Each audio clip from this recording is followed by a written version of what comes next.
Bonjour! Bonjour, Bonsoir. bonsoir. Oui, Bonsoir à Estia, bonjour à Marie-Michel. Mesdames, j'espère que vous allez bien. Je vous souhaite bonjour à ceux qui nous écoutent en ce moment. Ça nous fait vraiment chaud au cœur de ce live en direct parce qu'on va parler d'un sujet très important, un sujet sensible. Donc, si vous êtes abonné à Maman Pieuvre et vous recevez la notification qu'on est live, sachez que le sujet d'aujourd'hui porte sur le deuil périnatal. Donc, évidemment, si vous êtes enceinte, des bébés en santé, peut-être ce live n'est peut-être pas pour vous. Ceci étant dit, c'est le tout premier live de Maman Pieuvre et leurs étoiles. Donc, avant de vous présenter nos invités, je tenais à dire que à la base, Maman Pieuvre et leurs étoiles fait partie de l'univers de Maman Pieuvre et c'était vraiment important pour nous que de soutenir les mamans de jumeaux à travers leur grossesse, à travers leur accouchement et les mamans de jumeaux et les mamans de triplets, et ça même si elles portaient certains enfants dans leur cœur plutôt que dans leurs bras. Alors, c'est cette raison pour laquelle on a dédié toute une page sur le site de Maman Pieuvre au deuil périnatal et que nous avons trouvé une perle, donc Marie-Michel, pour animer et s'occuper du groupe de soutien exclusif au deuil périnatal. Donc, c'est quelque chose qui nous tient vraiment, vraiment à cœur parce que d'après nos recherches, il n'y en a pas vraiment beaucoup de groupes de soutien sur le deuil périnatal issu de grossesses multiples parce que là, on vient d'ajouter une complexité au deuil périnatal qui est parfois deux bébés qui sont décédés ou un de 3 ou un de 2. Donc là, c'est complètement différent. Donc, sans plus tarder, là, je vous présente nos invités. Marie-Michel Jean, qui est maman 3 fois, dont de jumeaux Morgane et Joël. Tu vas probablement nous en parler. Et Essia Morellon, qui est maman, auteure et créatrice, donc fondatrice de l'association Maëlys Sensibilisation au deuil périnatal. Donc, Essia, tu nous joins de la France en ce moment. Donc, si on c'est a... ça. On a peut-être des personnes qui nous écoutent de l'Europe également. Donc, merci d'être des nôtres, mesdames. Merci pour l'invitation. C'est avec plaisir que je témoigne avec mon histoire et mon parcours. C'est gentil de m'avoir invité en tout cas. Ça me touche Ben, beaucoup. en fait, oui, on est vraiment contente que tu aies accepté notre invitation et j'aimerais annoncer qu'à la toute fin du live, on va tirer une de tes œuvres qui est Maman m'a dit.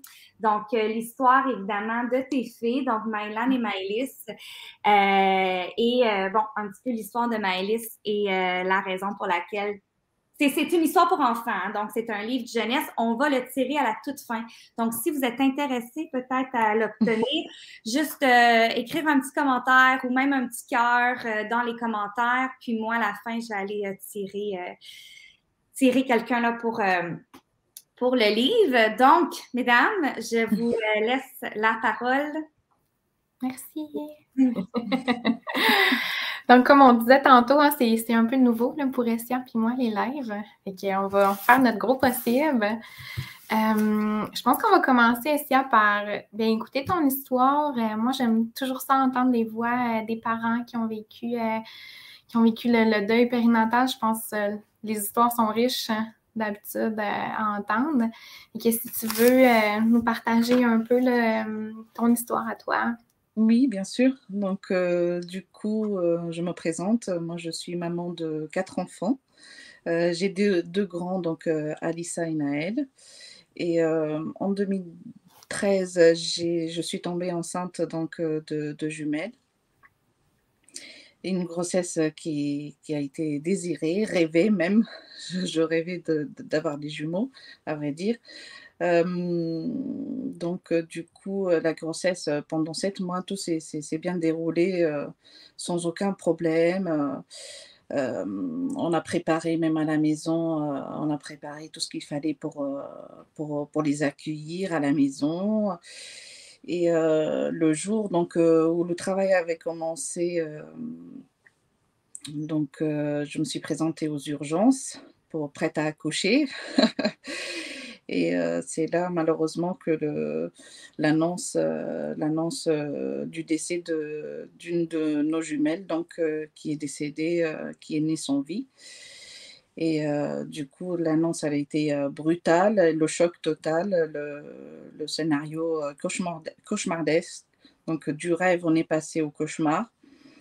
Tout de suite, ben, derrière, du coup, j'ai eu une césarienne d'urgence. Tout s'est accéléré assez rapidement parce qu'en plus, la jumelle, Maïlan, elle souffrait aussi. On a failli la perdre elle également et moi aussi. Donc j'ai fait une grande hémorragie assez, importante. Donc du coup, par miracle, moi et Maïlan, on est là et malheureusement Maïlis, est partie rejoindre le paradis blanc, comme je le dis souvent. Et depuis, en fait, notre vie a été chamboulée et donc j'ai voulu absolument en fait, faire exister Maïlis à travers, que ce soit mes ouvrages que j'ai pu publier, à travers les actions que j'ai pu mener, pour briser le tabou autour du sujet du deuil périnatal. Donc c'était une façon aussi de la faire exister et puis, voilà, de crier haut et fort en fait que je suis maman de 4 enfants et non de 3. Voilà, donc et puis, c'était aussi une façon aussi pour moi de,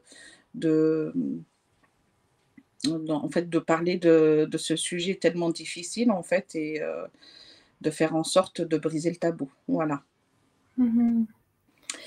et À voilà chaque fois, donc j'avais déjà entendu ton histoire, puis à chaque fois que je l'entends, ça me oui, comme toutes les histoires de deuil, là, ça me donne un moton. oui.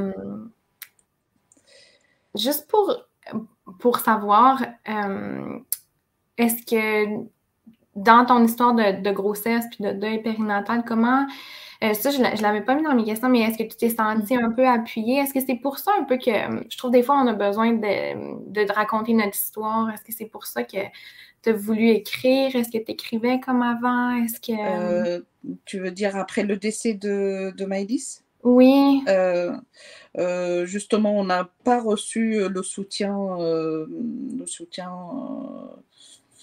auquel on avait besoin. Mmh. À vrai dire, on était livrés un petit peu à nous-mêmes, mon mari et moi.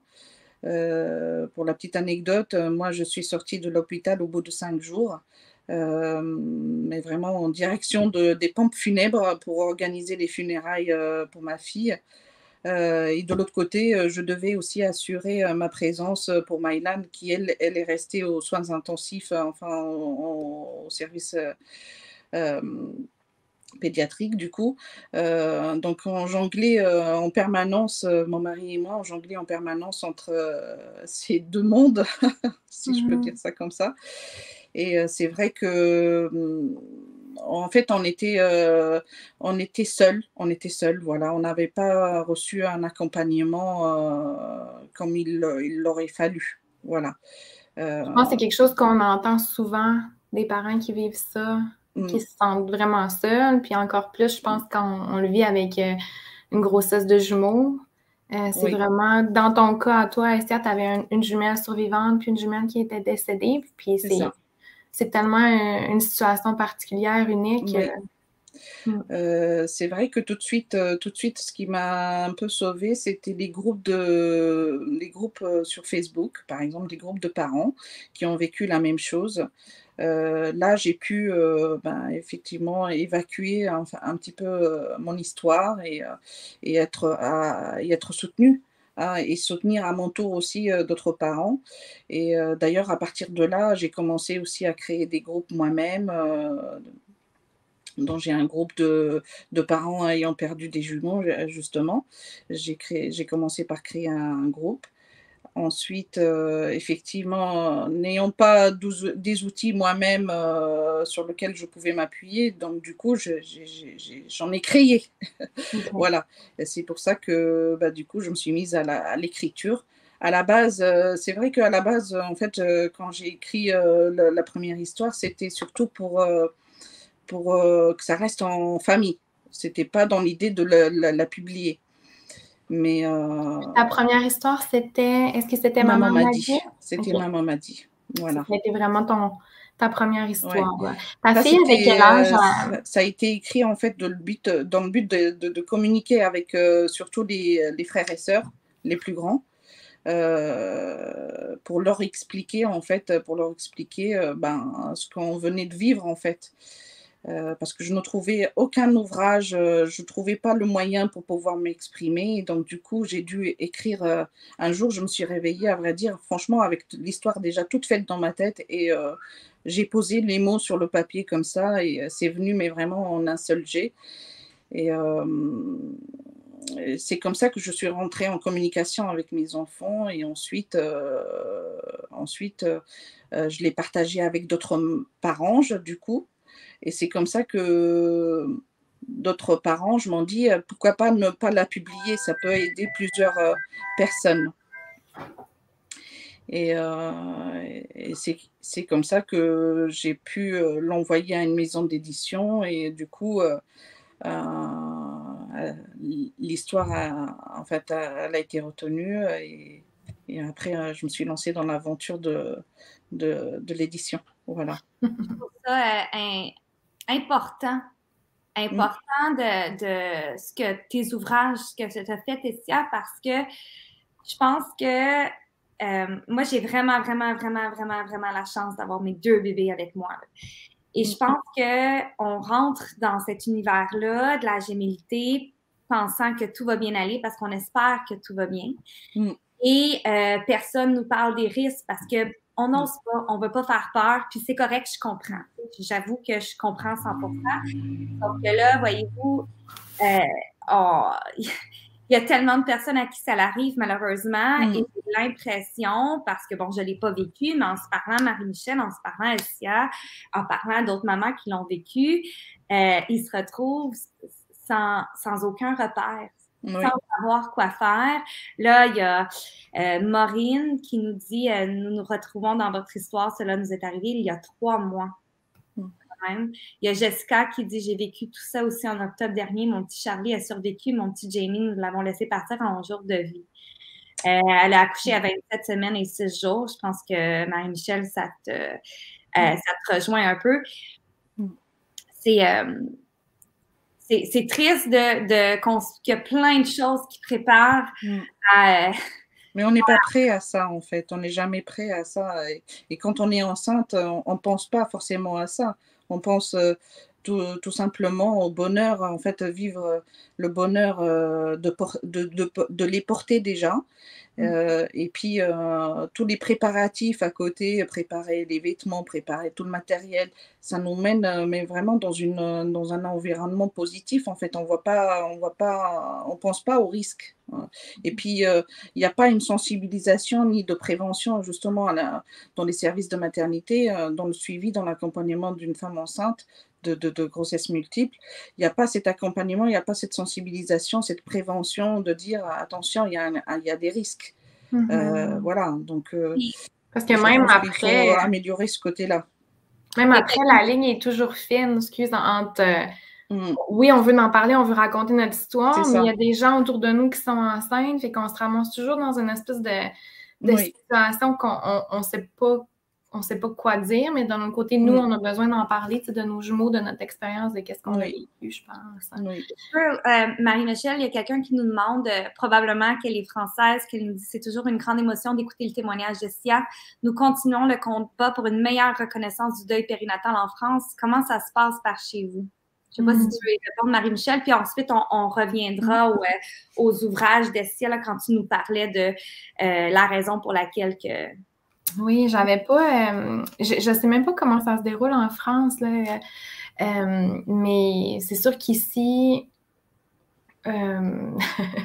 c'est C'est difficile à dire. Il y a des mamans, on est chanceuse d'avoir, je pense, des congés de parents, là, des congés maladie qu'on a pu prendre. Moi, j'ai pu prendre ça après. Mais c'est certain qu'au niveau gouvernemental, je pense que c'était ça la question, hein, plus au niveau du gouvernement. Ben, c'est encore une ligne très mince. Là. Je pense que c'est après. C'est plus reconnu vers passer 20 semaines, si je ne me trompe pas. S'il y a des mamans du Québec qui peuvent peut-être me corriger. Mais passer 20 semaines, d'habitude, c'est reconnu là, comme un. Je sais que Parents Orphelins, qui est une association de parents, justement, là, ici au Québec, essaie beaucoup là, de faire du chemin. Mais d'après ce que j'ai appris, il n'y a pas de protocole national. C'est vraiment chaque hôpital fait comme il pense. Donc, dans le fond, tu peux tomber sur des infirmières qui ont de l'expérience comme tu peux. Mais c'est certain qu'ils te retournent à la maison rapidement. Là. Je veux dire, moi, j'ai accouché de mes jumeaux. Ils sont décédés là, sur une période de 3 jours. Puis après ça, là, on était le midi.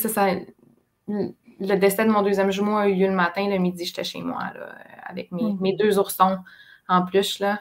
Fait que c'est certain que Parlant des oursons en plus, je pense que j'aimerais ça qu'on mette peut-être le petit texte que tu as écrit, partie 1 et partie 2, sur justement les oui, mais c'est ça, on se retrouve vraiment seul à la maison. Puis je pense que c'est ça que les parents qui l'ont vécu, là, ça me met presque en colère. J'aimerais aussi ajouter qu'il y a Portrait d'étincelle qui est des photographes en or qui, bénévolement, ils viennent prendre des photos de tes bébés. Et ça, je sais que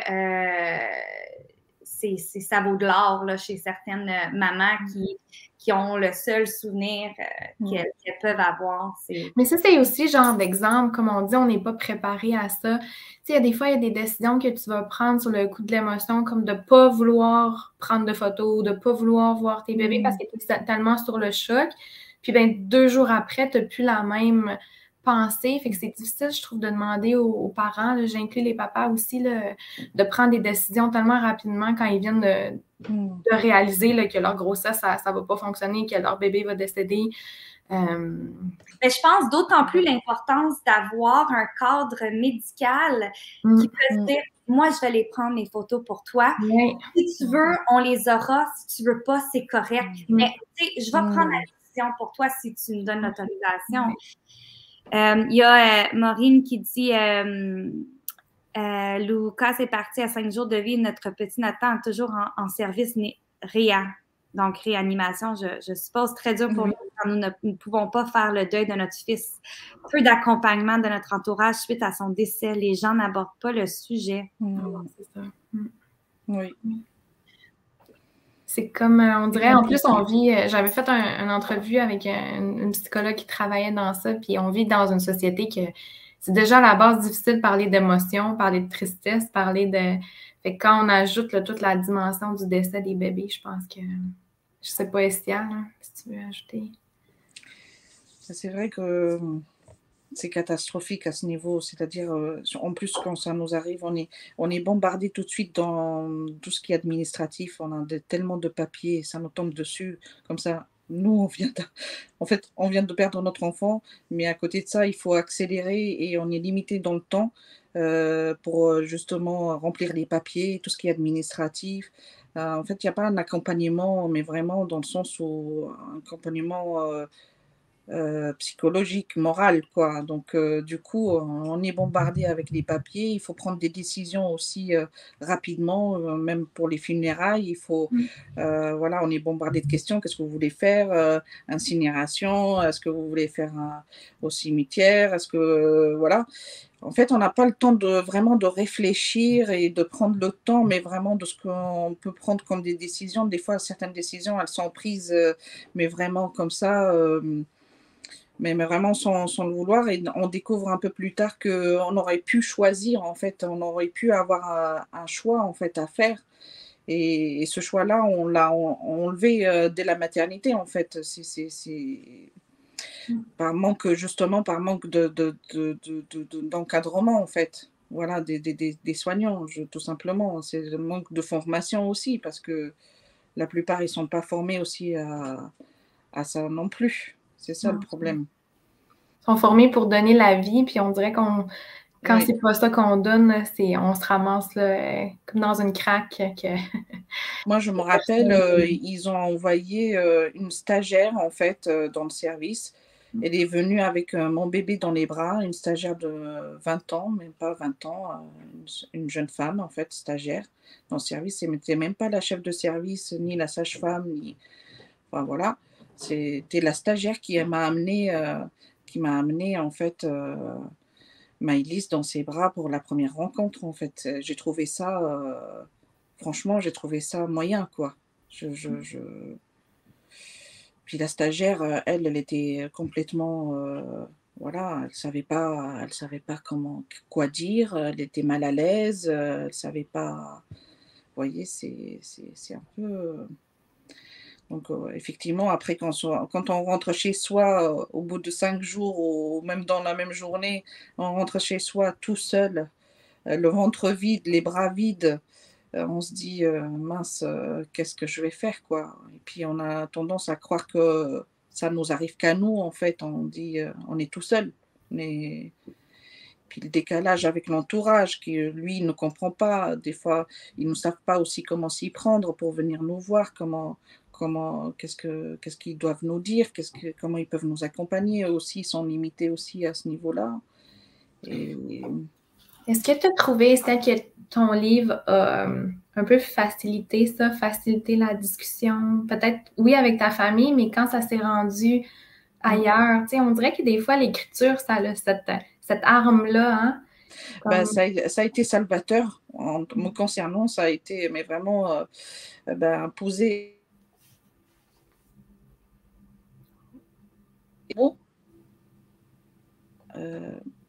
Vous êtes toujours là? Oui, on t'a perdu pendant quelques secondes. Mais tu disais que l'écriture a été salvateur pour toi. Vous m'entendez? Oui.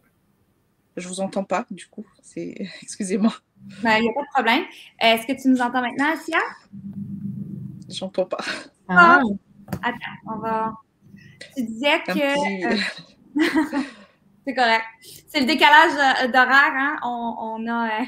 Assia est en France, tu ne nous entends pas du tout. Je vais peut-être l'enlever, puis on va recommencer. Ça va? Oh. Ah non.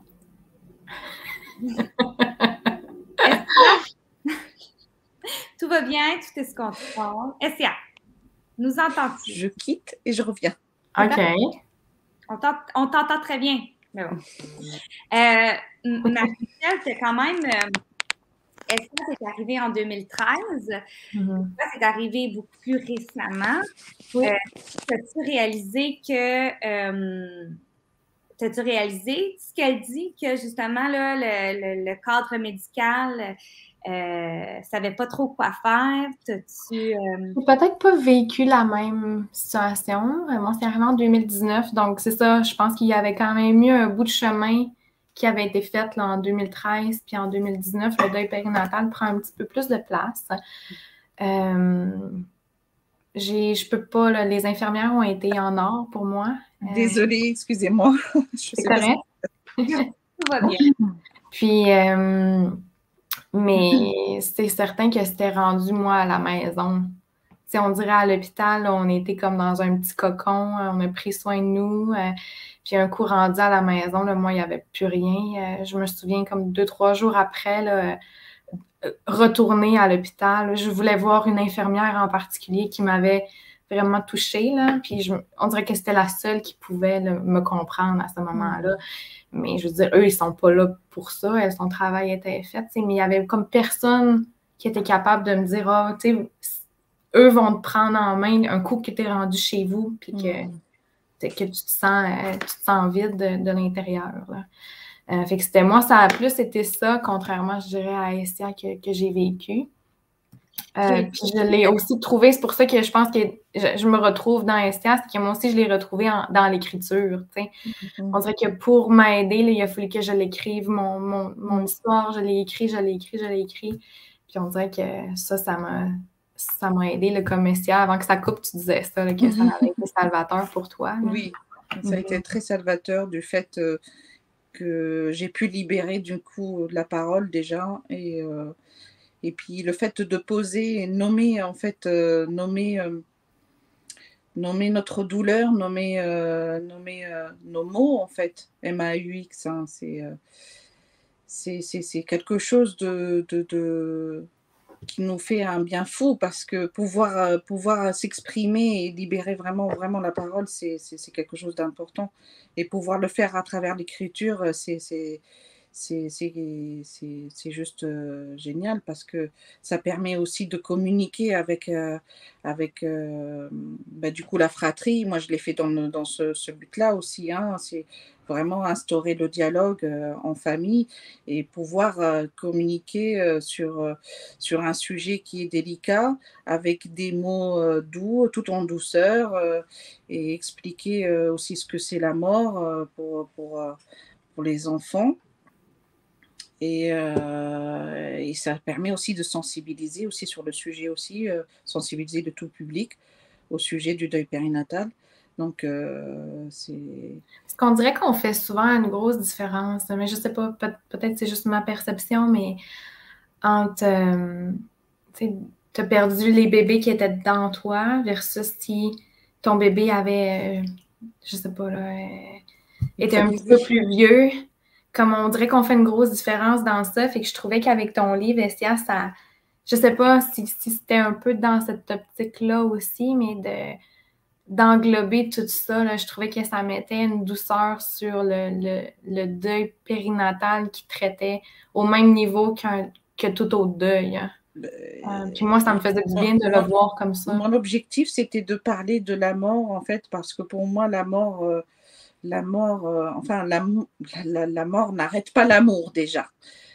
Pour moi, c'était parler de la mort, c'est-à-dire c'est un sujet on devrait pas ne pas l'aborder.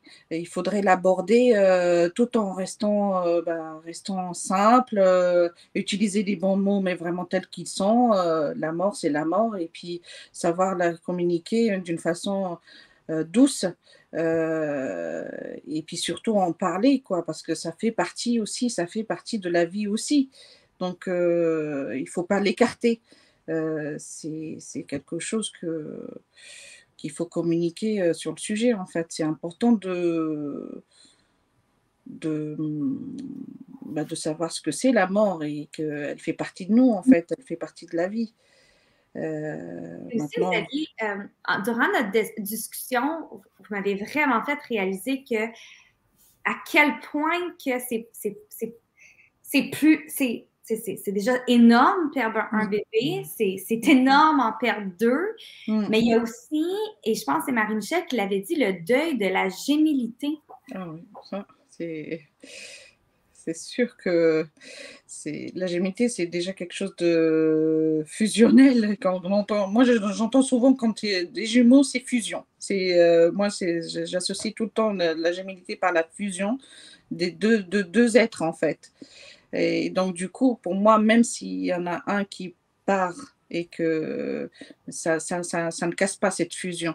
Pour moi, c'est automatique. Donc, il y a toujours, je pense, hein, moi, je suis convaincue que le jumeau esselé, il ressent le manque, il ressent je suis persuadée de ça. Donc, c'est inexplicable, en fait. Cette fusion gémellaire, elle est inexplicable. Elle est tellement forte que même la mort n'arriverait pas à arrêter cette fusion. Voyez, donc c'est pour ça que c'est important de faire vivre donc du coup le jumeau perdu et puis surtout que le jumeau esselé vit avec son histoire et en connaissant ce qui s'est passé plutôt que vivre dans les secrets ne connaissant pas qu'il a perdu un jumeau parce que de toute façon il le ressent, il va vivre avec ce manque-là, jusqu'au jour où il va découvrir peut-être qu'il a eu un jumeau et que là, tout s'explique. Avec la plupart des jumeaux avec qui j'ai échangé, ils me disent tous la même chose. qu'ils ont découvert ça à 18 ans ou à 20 ans et puis du coup ils ont compris pourquoi ils étaient dans un mal-être, ils ont compris le pourquoi il y a eu des échecs dans leur parcours de vie, ils ont compris pour beaucoup de choses, mais ils ont compris aussi pourquoi ils souffraient autant aussi pendant toute leur jeunesse. Donc, c'est pour ça que je dis, moi, la gémilité, c'est quelque chose de fou, quoi,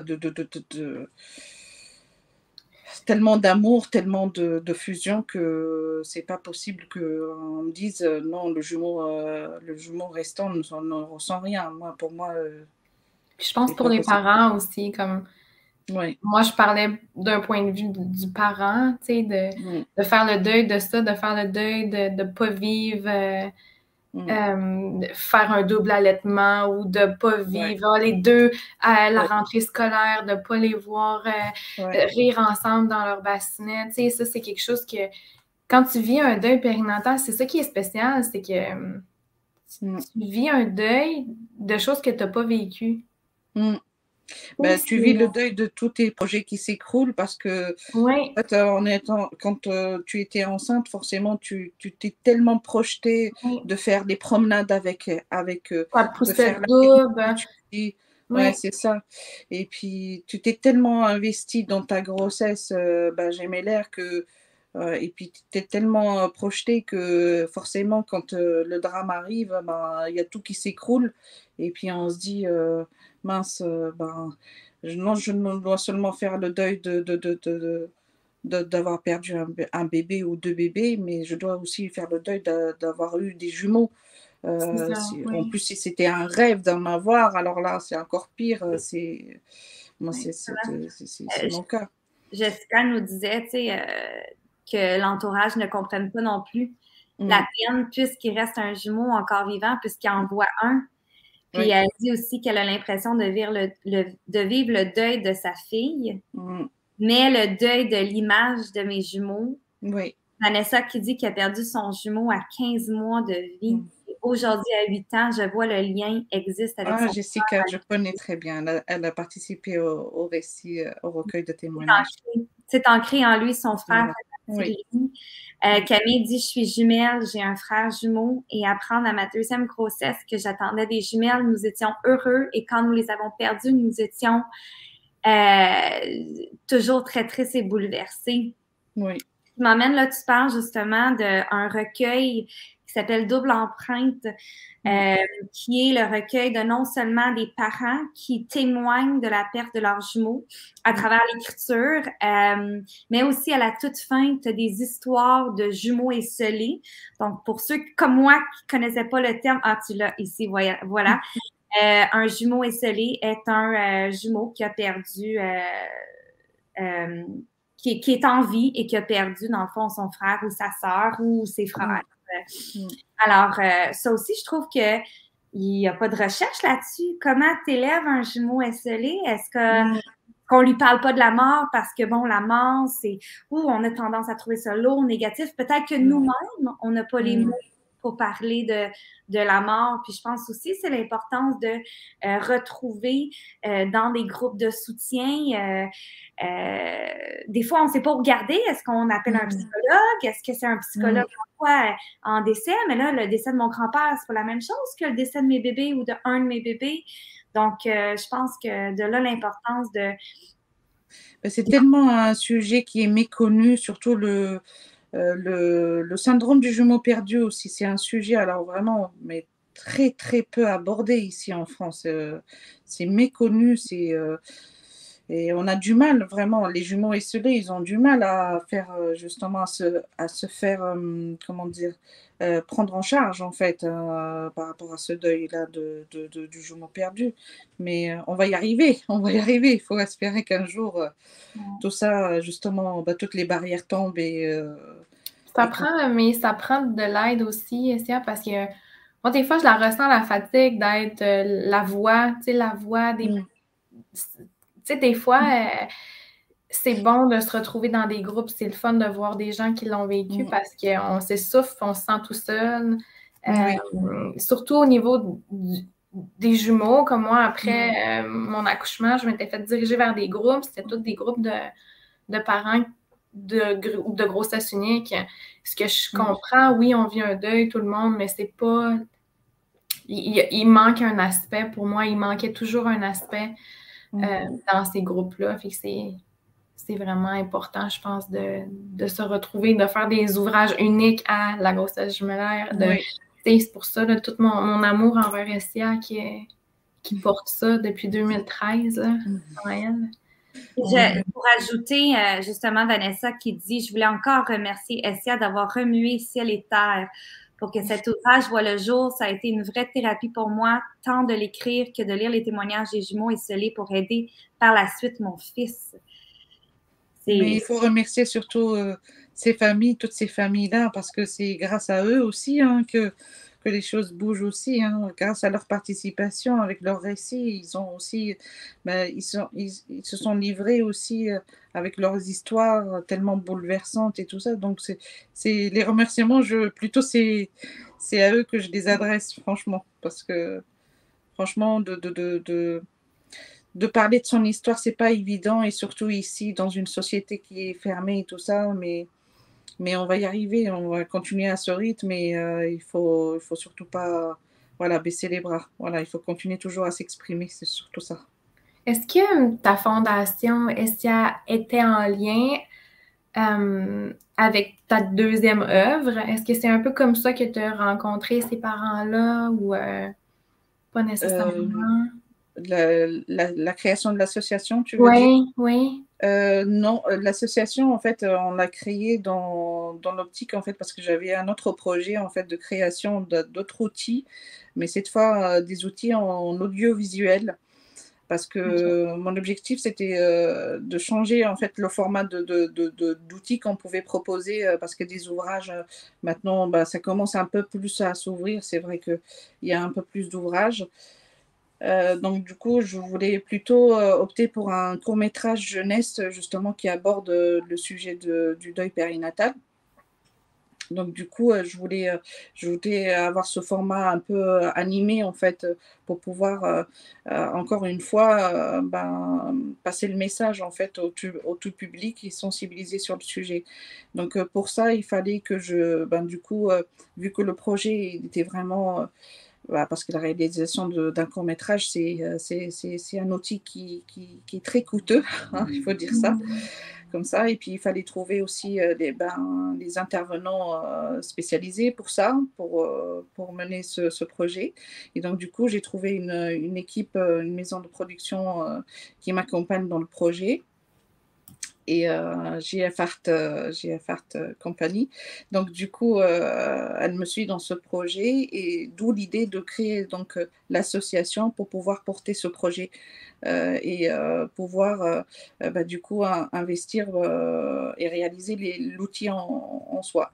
Et du coup, partons d'un outil, on a atterri à 2 outils. Donc, du coup, on a rajouté un deuxième outil qui ce sera un spectacle de danse numérique, justement. Donc, ça sera le deuxième outil qui sera proposé gracieusement au tout public. Voilà, l'objectif, c'est ça. Donc, voilà, c'est 2 outils audiovisuels qui seront gracieusement mis à disposition aux familles endeuillées, aux associations, dans les services maternité également. En fait, l'objectif, c'est de diffuser vraiment les outils et les mettre en place, les proposer aux parents, en fait, aussi. Voilà. Parce que je tiens à dire que j'ai à travers tes 3 œuvres écrites, j'ai vraiment l'impression que la fratrie te tient à cœur. Et, tu sais, Marie-Michel, ses jumeaux ont un petit frère qui est aujourd'hui encore tout petit, mais qui va grandir. Puis, l'histoire de ses grands frères va faire partie de lui. Mais je pense aussi à toi, Essia, qui avait 2 grands à la maison. T'es arrivée les mains moitié vides. Et là, ça a dû être tellement dur de comprendre nous-mêmes en tant qu'adultes, avec tout notre cerveau, comprendre qu'est-ce qui se passe. Et là, de verbaliser le tout à des enfants qui sont, mais là, sont où mes petites sœurs jumelles? je trouve que c'est comme un aspect de ce deuil-là qu'on parle encore moins. Donc, je pense que des ouvrages comme, ben, tu sais, ma maman dit, puis ton autre ouvrage aussi qui est Ma sœur est au paradis. Oui. C'est ça? Oui. Qui se retrouve, on peut mettre les liens là, à la toute fin de la vidéo là, pour s'il y en a qui désirent se procurer les ouvrages parce que ça, je pense que ça vient mettre les mots que probablement à ce moment-là, tu n'as pas. C'est-à-dire, j'ai ciblé ce public-là parce qu'ils sont souvent oubliés. Hein, la fratrie, il est souvent oubliée. On s'imagine, en fait, on se dit, ah, bah, c'est des enfants, ils sont forts, ils ont la conception de la mort un peu, très simple, pas au même niveau que les adultes, mais on se trompe parce que eux aussi, ils ont besoin aussi de faire leur deuil, le deuil de ne pas avoir la sœur parce que personnellement, moi, elles étaient attendues, hein, les 2 petites sœurs, hein, donc elles étaient attendues, mais vraiment, d'ailleurs, ils étaient en vacances chez leurs grands-parents quand c'est arrivé, malheureusement. Et en plus, quand ils sont partis, je me rappelle mon fils qui m'a dit, il voulait même pas partir en vacances pour vous dire tellement qu'il les attendait, en fait. Mais il a dû repartir et quand il est revenu, il a découvert ce qu'il a découvert et d'ailleurs, ça demandait un mois, il était bloqué, j'arrivais pas à communiquer avec lui, il m'en a même voulu, hein. Il était en colère envers moi parce qu'il pensait que c'était moi qui l'avais laissé à l'hôpital. Enfin, c'était vraiment une souffrance énorme, en fait. Hein. Donc, c'est pour ça que quand j'ai vu vraiment la souffrance de mes enfants, en fait, j'ai compris qu'il fallait vraiment faire quelque chose, quoi, qu'il ne faut pas les laisser comme ça. Et encore plus pour Maïlan, parce que comme la gémilité, c'est quelque chose de fusionnel, comme je l'ai expliqué tout à l'heure, j'ai tenu, mais vraiment, du coup, à créer des outils, en fait, pour pouvoir, moi, plus tard aussi, m'appuyer sur ces outils-là pour pouvoir communiquer aussi avec Maïlan et lui raconter son histoire aussi. Et puis, en même temps, en prenant en charge leur deuil. Voilà. Il y a Camille qui, justement, là, dit « J'ai eu un petit garçon avant d'être enceinte de mes petites filles. Mon fils a 2 ans et je pense qu'il a ressenti et compris tellement de choses. Il a touché mon ventre à chaque fois quand la fille était toujours là. Et quand tout s'est arrêté, je me suis demandé s'il avait ressenti la perte de nos filles. Je pense que oui, car son comportement a changé. » Oui. Ils sentent tout comme ils... Oui. Ils sentent tout en général, les enfants, fait que c'est certain que... Ils ressentent tout. C'est des éponges, des éponges, nos enfants. Et d'avoir des œuvres pour parler à eux, là, ça n'a comme pas de prix, je pense. Oui. Nico, de toute façon, moi, je me dis, j'ai inventé un slogan tellement que je me dis tout le temps, se taire, c'est souffrir, parler, c'est guérir. Pour moi, je me fixe toujours cet objectif et je l'applique, en fait, je l'applique même envers mes enfants. Des fois, dans mon entourage, on me dit mais est-ce que tu es sûr de ne pas remettre le couteau sur la plaie parce que tu vas les traumatiser en parlant il y a eu des moments de doute. Hein. C'est vrai que par moments, je me dis est-ce que je fais bien de leur en parler ou pas? Quelle est la limite aussi de dire des choses? À quel niveau? À quel âge? Mais bon, finalement, je me suis posée 2 minutes et je me suis dit ils souffrent tellement qu'il faut faire quelque chose, il faut agir. Donc pour moi, c'était la meilleure des choses de dire et expliquer, mais vraiment comment les choses se sont réellement passées, de dire en gros la vérité, quoi, être vraiment vrai. Voilà. Et ça ne peut pas faire plus que du mal de ce qu'il a déjà. Nous, les parents qui vivent ça, c'est ça qu'on se plaint, le silence des autres. Oui. Fait que comment est-ce qu'on peut penser que c'est ça qui va faire du bien à nos enfants? C'est ça. Parce que nous, comme adultes, on se plaint de ça, on se plaint que les gens font comme si ça n'existe pas autour de nous. Fait que c'est certain que c'est la même chose pour nos enfants. Bien sûr. Mesdames, j'ai une question pour vous qui vient de Miko, qui est en fait, Miko, c'est notre infirmière en salle d'accouchement. Et Miko, merci beaucoup d'être là. Puis vous allez comprendre pourquoi elle est là. Dans le fond, elle n'a pas personnellement perdu de bébé, mais elle est infirmière en salle d'accouchement, puis elle souhaite améliorer son accompagnement des familles endeuillées. Bravo, Miko. Donc, elle demande, ma question s'adresse aux parents qui ont vécu un deuil périnatal. Qu'avez-vous apprécié du personnel médical ou, à l'inverse, y a-t-il des interventions ou des paroles qui vous ont blessé? Donc, sans nécessairement nommer l'hôpital ou... parce que je pense que c'est ça, c'est pas notre but. Mais qu'est-ce qui vous a aidé? Qu'est-ce que vous avez apprécié à ce moment-là, mesdames? Et au contraire, je pense qu'on en a parlé un petit peu, Essia, là, mais est-ce qu'il y a des informations qui vous ont fait plus de mal que de bien? Moi, là-dessus, j'ai une mauvaise expérience, donc je n'ai pas vraiment reçu l'accompagnement. J'étais seule, en fait.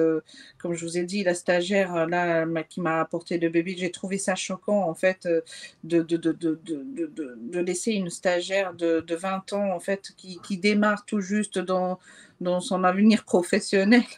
Donc, vous voyez, vraiment, de laisser cette partie-là, en fait, à une stagiaire de 20 ans... j'ai trouvé ça très dur pour elle, en fait, déjà. Et après, non, moi, ma sortie, je l'ai mal vécue. Au bout de 5 jours, je l'ai vraiment très mal vécue, du fait aussi que Maïlan, elle est restée à l'hôpital aussi, que je devais aussi venir tous les jours à l'hôpital et traverser toujours les mêmes couloirs, rencontrer les mêmes médecins. Et non, et puis je me sentais seule, en fait, très, très, très seule. Très, très, très seule. Et incomprise aussi, seule et incomprise. Donc, pour ma part, je n'ai pas une bonne expérience. Enfin, de mon côté, comme je garde pas un bon souvenir, en tout cas. J'en garde pas un bon souvenir. Oui. Mais il y a d'autres parents qui ont été bien accompagnés dans d'autres hôpitaux et dans d'autres services. Ça dépend des départements, ça dépend. C'est ça, comme moi, 6 ans après toi, Essia, comme je peux te dire qu'à l'hôpital, j'ai été vraiment traitée avec beaucoup d'empathie des infirmières. Ils ont été là, je les remercie dans mon premier texte. J'aurais pas passé là, au travers, je pense, sans elles. Leur empathie, le fait que moi, j'ai perdu mon premier jumeau. À une journée, j'ai accouché, puis 3 jours après, j'ai accouché de mon deuxième jumeau. Donc, la première fois, juste pour partager un peu, la première fois, je voulais pas voir mon jumeau parce que je me disais, je vais avoir mon deuxième, il va vivre, puis je vais le voir dans son frère. J'avais des jumeaux identiques. Fait que j'avais comme ça en moi que je voulais garder cette image-là, mais tu sais, c'est sur le coup, je m'attendais pas. Donc, ils ont comme quitté avec Morgane, mon premier jumeau. Puis là, quand j'ai accouché de mon deuxième jumeau, là, vraiment, là, je pouvais pas croire que j'avais laissé partir mon premier jumeau. Puis je me suis vraiment, comme je m'en voulais énormément de ne pas l'avoir serré dans mes bras, de ne pas l'avoir pris. Ils ont tout fait pour me rapporter mon jumeau. Ils les ont enveloppés ensemble, ils les ont habillés pareil, ils ont tout fait pour que j'aille un beau moment avec eux. Puis, excusez, je deviens toujours émotive. Quand ce moment-là a eu lieu, ça a été mon plus beau moment. Fait que je remercierai jamais assez les infirmières, le salon funéraire de nous avoir permis ça à mon mari puis moi. Ça a été vraiment... S'il m'avait dit non, s'il avait dit « Ah non, voyons, ça se peut pas », tu sais, peut-être que des infirmières auraient moins pris ça à cœur. Ça n'a pas été mon expérience, puis je les remercie là, d'avoir comme fait au-delà, je pense, de qu'est-ce qu'ils pouvaient. Là, quand la dame du salon funéraire est venue, elle a dit « Je ne sais même pas si j'avais le droit de faire ça ». Mais elle a dit « C'était la chose à faire ». Tu sais. Donc là, dans le fond, c'était de... qu'est-ce qui t'a aidé, Marie-Michel, puis qu'est-ce qui t'aurait probablement aidé, Essia, c'est de souligner ce sont des jumeaux, ce sont des jumelles. Puis, je pense qu'à ce moment-là, une maman, là, son monde vient d'arrêter complètement. Donc, je pense à les personnes autour d'elle, donc le cadre médical de dire « Est-ce que vous voulez que je prenne des photos? » C'est pas grave si vous voulez pas les voir en ce moment. Moi, je vais les tenir dans mon téléphone quand vous serez prête ils vont exister, ces photos-là. Est-ce que vous voulez que j'habille les enfants si c'est trop? Est-ce que vous voulez leur chanter une chanson? Est-ce que vous voulez choisir une chanson pour eux? Est-ce que vous voulez qu'on en... Je pense qu'à ce moment-là, peut-être une maman là, qui vient de perdre un bébé ou 2 bébés ne sait pas qu'est-ce qu'elle veut. Puis c'est juste peut-être des jours ou des semaines plus tard qu'elle va se dire « j'ai aucun… » C'est de créer, je pense, là, d'après les lectures puis d'après les discussions que j'ai eues avec les personnes actives dans le deuil périnatal, c'est d'essayer de créer des souvenirs. Est-ce que je me trompe? Est-ce que c'est à peu près ça qui… Oui, c'est ça. Puis c'est de tout dire oui, je pense, à qu'est-ce que la maman veut. Comme qu'est-ce que les parents veulent. Dans ma tête, ça devrait être oui. J'ai eu tout le temps que je voulais avec eux. Tu sais, je veux dire, je pense que de donner du temps, puis peut-être je peux parler j'ai eu beaucoup de communication aussi avec d'autres mamans dans le groupe. Puis peut-être que moi, je ne l'ai pas vécu avoir un jumeau en néonatalité pendant que l'autre est décédé. Mais je sais que certaines mamans disaient vraiment trouver difficile d'être avec les autres mamans. Qu'eux autres célèbrent leur enfant ou je ne sais pas comment ça se passe, moi je ne l'ai pas vécu, mais c'est comme des commentaires que j'ai eus là, d'autres mamans qu'eux autres qui voulaient juste vivre leur deuil en étant avec leur bébé, puis que peut-être que d'être exposés à d'autres parents qui sont très joyeux, peut-être que c'est un peu plus difficile. Je pense que c'est une de nos mamans, Marie-Michel, qui nous a envoyé, qu'elle a demandé que son jumeau décédé soit amené en néonatalité à côté de son frère pour qu'on puisse prendre une photo, pour qu'il soit collé. Parce que c'est peut-être le seul moment là, qu'ils vont avoir, c'est le seul moment qu'ils vont avoir physiquement ensemble. Donc, Nico, moi, ça m'a même pas été proposé, ça. Non, c'est ça. Même lors du réveil, en fait, après la césarienne, quand je me suis réveillée, j'ai réclamé à voir mes enfants parce qu'en plus, je n'étais pas encore dans la réalité, je ne voulais pas y croire, hein, en fait. Au réveil, j'ai réclamé de les voir et la seule chose qu'on m'a dit, mais on vous a déjà répondu qu'elle est décédée. Et donc, même là, j'ai réclamé de la voir et on n'a pas voulu me l'amener. Et j'ai hurlé toute la nuit, j'ai hurlé de la voir et on ne me l'a pas amené non plus. Et j'ai vu que mon mari, à 10h du soir, je me rappelle, il est rentré avec une photo de Maïlan dans sa couveuse parce que là aussi, on n'a pas voulu me la montrer non plus. Donc… Et mon mari, lui, il est rentré le soir même. Il est rentré à la maison tout seul. Il n'a même pas pu rester à l'hôpital avec moi. Il est rentré tout seul à la maison le soir même. Pour vous dire comment on était seuls, quoi, mais vraiment très, très seuls. C'est ça, je l'ai mal vécu. Même quand j'en parle, j'ai un peu de colère encore qui reste. J'ai encore un peu de colère, mais j'essaie de la maîtriser, la colère, pour ne pas… Voilà. J'avais trouvé sur Internet le papillon mauve, que je trouvais que c'était une belle initiative. Et là, je pensais que c'était appliqué d'emblée ici au Québec, au Canada, et on m'avait dit non. Que c'était pas, dans le fond, que c'était… Puis pour ceux qui ne le savent pas, c'était le papillon mauve, c'était une image qui était sur la porte de la maman, donc en salle de… Sur le berceau aussi, qui disait, qui signifiait que c'était un jumeau et que l'autre jumeau ou un triplet et que l'autre bébé n'avait pas survécu. Comme ça, tout le personnel, que ça soit des infirmières, que ça soit un concierge, rentre, il sait que cette maman-là, oui, elle a un nouveau-né, mais elle est également en deuil.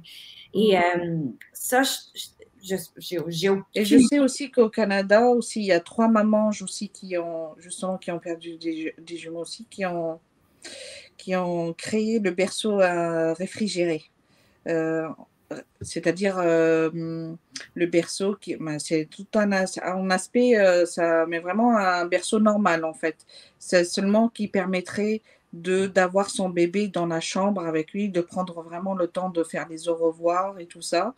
Et du coup, mais vraiment en toute discrétion, mais vraiment, le berceau, c'est mais vraiment un berceau comme tous les autres berceaux de tous les bébés, mais seulement ça a cette particularité-là de garder du coup le corps intact en fait, mais qui permettrait de laisser le temps justement à la famille de se recueillir mais vraiment prendre le temps de faire les au revoir comme il faut dans la chambre en fait, voilà.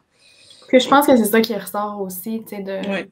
ne pas se sentir pressé, de prendre C'est le ça. temps, de nous laisser C'est le ça. temps.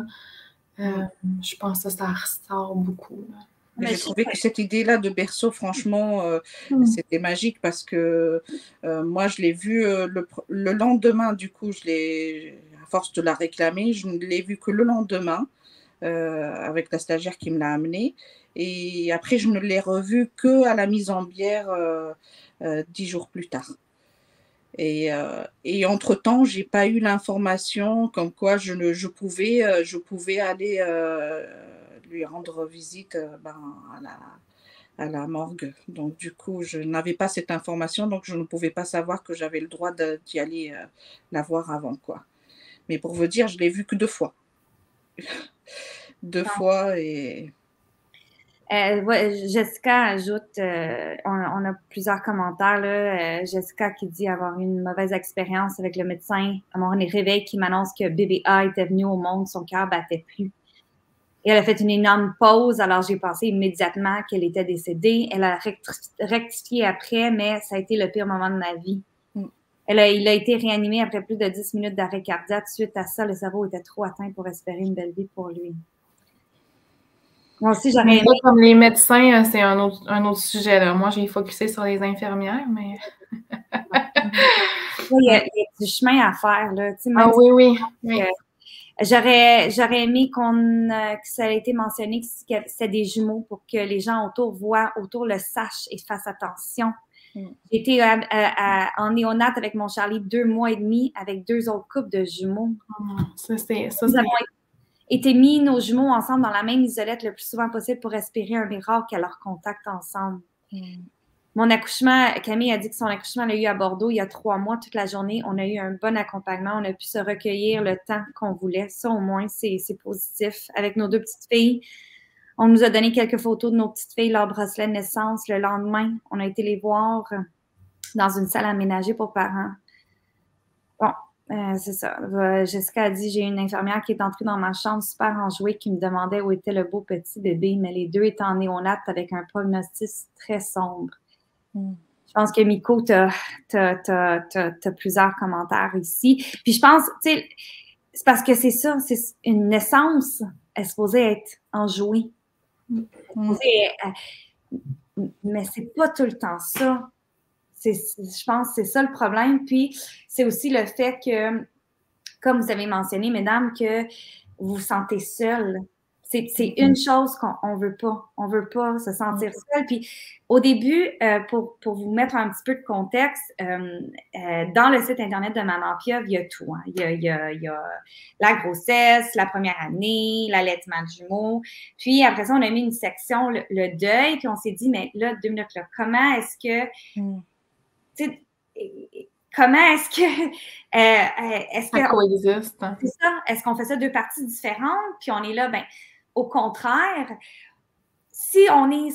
Tu sais, on veut pas que les mamans de jumeaux écoutent puis lisent tous nos commentaires sur le deuil périnatal, mais on veut juste mettre comme une petite étincelle, un petit mot pour dire on vous souhaite, on prie que tout aille bien puis que vous ayez vos jumeaux dans vos bras, mais sachez que si jamais un drame devait arriver, il y a ces ressources-là qui existent. Juste comme en arrière dans un petit tiroir pour que une maman de jumeaux dise « Ah tu sais, me semble j'ai lu ça en quelque part, ça m'affectait, ça me rejoignait pas à ce moment-là, mais là, me semble ça me dit quelque chose, tu sais, parce que... » Juste qu'on vit tellement un clash, je peux parler pour moi, on vit tellement un clash de... Tu sais, moi, j'ai pensé beaucoup à cette citation-là de « ça prend un village pour élever un enfant ». Est-ce que vous dites ça en France? Oui. Oui. Ça prend un village pour élever un enfant.